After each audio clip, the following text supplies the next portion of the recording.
kunde synsja Guds fisk skrivda Jesus på mitt hjärta. Det är en salmer som att känna. Det är äldre dott i han att låta att danskon eller att här verset. Och han är för sommarbösen kjoppen och det är det allra flest som då att här är det utan att höst. Men detta är så ur kring sommarbösene och lite synder örvelse en onkel åra lite synder örvelse en i danska sommarbösen för Kirkjöjen men annars det samma. Och så är det åtta träd som kanske få vita till det att det är vers nummer 15 av en salme som är på 22 vers. Och som heter bryter frem i holesukka.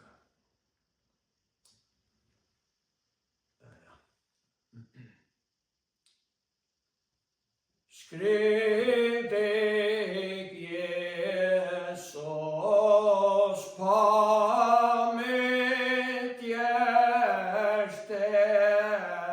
och min konge och min god att dig vällust eller smärste dig förmår att släta åt denne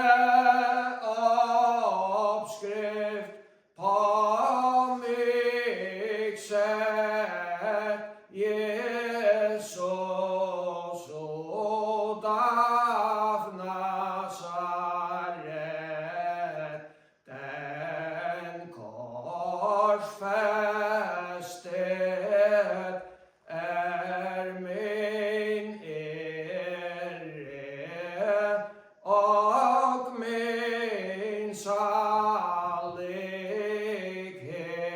skall vara.